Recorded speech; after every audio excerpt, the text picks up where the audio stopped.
baladez en forêt, vous êtes parti à 14 h et arrivé à 17 h. Vous avez parcouru 12 km, ce qui signifie que vous avez marché en moyenne à 4 km/h. En cours de route, vous avez fait une petite rencontre sympathique qui vous a fait frôler le record du monde du 40 mètres. Vous avez couru à 8 mètres par seconde. Dans les deux cas, ces vitesses sont obtenues avec la formule de la vitesse moyenne, V égale D sur T, qui a ses limites. En effet, dans cet exemple, si vous accélérez quand le feu passe au vert, puis que vous freinez à l'approche du feu rouge, la vitesse est clairement différente en A, en B et en C. Et notre formule précédente nous donne la vitesse moyenne sur ce parcours, mais pas la vitesse en un de ces points. Si on demande à un philosophe grec comment calculer la vitesse en un point, il va nous répondre quelque chose comme: en un point, il n'y a pas d'espace. S'il n'y a pas d'espace, il ne peut y avoir de déplacement. Donc, il ne peut pas y avoir de vitesse et donc on ne peut pas calculer de vitesse en un point. Newton n'était pas d'accord. Il suffit de prendre deux points autour du point qui nous intéresse, mesurer la durée pour passer de l'un à l'autre et on a une bonne approximation de la vitesse en ce point. Et si on veut être plus précis, il suffit de prendre deux points un peu plus près.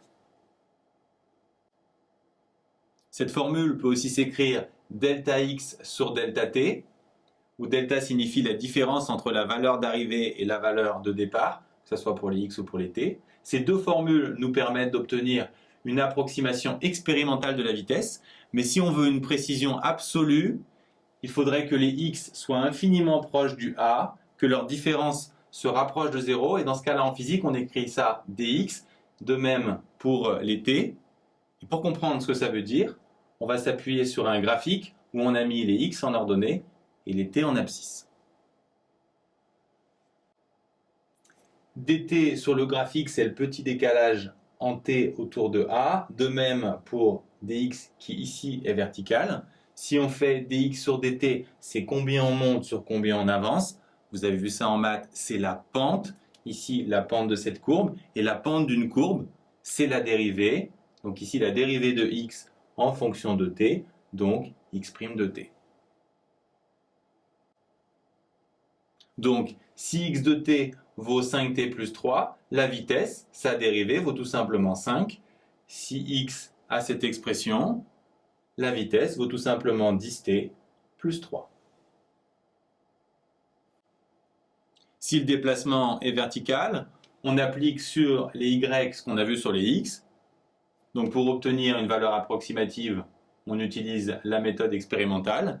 Et pour obtenir une expression plus précise, on utilise la formule mathématique. Et donc ici, la dérivée de y. Le plus souvent, le déplacement a lieu à la fois suivant les x et les y. Comment est alors la vitesse? On a vu que la vitesse est associée à la dérivée. Vous devez savoir que graphiquement, la dérivée, c'est la tangente. On ne sera donc pas surpris que graphiquement, la vitesse sera tangentielle au mouvement.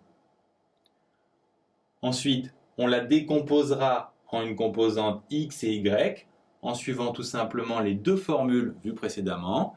La vitesse horizontale, ça sera la dérivée de x en fonction du temps, et la vitesse verticale, la dérivée de y en fonction du temps.